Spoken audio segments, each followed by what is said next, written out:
સુરતી માંજાની આખી દોરાની જે બેઠક છે ને એ તમને સુરત સિવાય કોઈ જગ્યા નહીં મળે.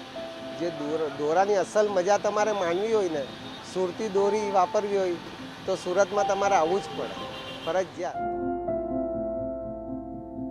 આ કામ છે તે મારા દાદા પહેલાં કરતા હતા, એટલે સમજો કે હું જ્યારથી સમજતો થયો ત્યારથી હું આ કામ કરું છું.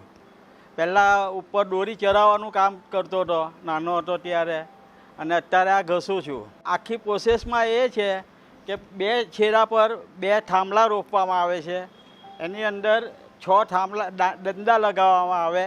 એ દંડાની ઉપર છે તે દોરી લગાવવામાં આવે આ હિસાબે, અને પછી એ દોરી 2 બાજુ એક માણસ ચરાવે, બબ્બે હેલ લઈ જઈને, અને ત્યાર પછી ઉપર ચરાવ્યા પછી એને આ લુડ્ડીથી ઘસવામાં આવે, અને લુડ્ડી માંજો કહેવામાં આવે છે.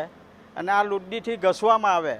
એ ઘસાયા પછી 2 છેડા પર 2 જણા ઊભા રહે અને એક છેડો બહાર કાઢે, તે રેટિયાથી પરતીમાં લપટવામાં આવે.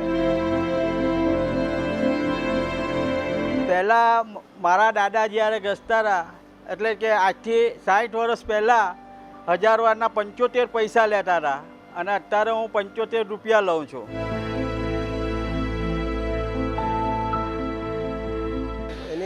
સુરતી માંજાની ખાસિયત છે કે એ સુરતનું એટમોસ્ફિયર એટલે કડક થાય, અને કલર અને કેમિકલ, અને જે હવે કાચનું તો બેન્ડ આવી ગયું છે તો એની જગ્યા પર અમે કરોડી વાપરીએ છીએ, જેનાથી કડક બને અને જે સરળતાથી પેચ કાપી શકે એના માટે પ્રખ્યાત છે સુરતી દોરી.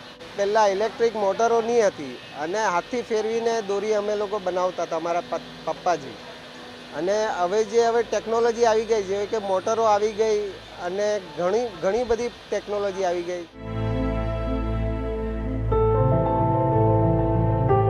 પેલો ડોગાનો માંજો કહેવાય છે, આ લુડ્ડીનો માંજો છે. આ માંજાની જેને એ છે શોખ, તે આ જ માંજાનો ઉપયોગ એ કરે છે, અને આમાં જ મજા આવે છે.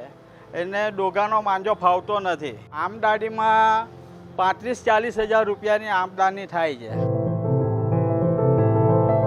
સુરતી લાલાઓની એક આખી પહેચાન જ અલગ છે. પછી જો કે તમે ડાયમંડ હોય કે સુરતી કાપડ હોય કે સુરતી જમણ હોય કે સુરતી ઘારી હોય, કોઈ પણ પ્રત્યે તહેવારોમાં એ સુરતી સૌથી અવ્વલ નંબર પર આગળ જ હોય છે.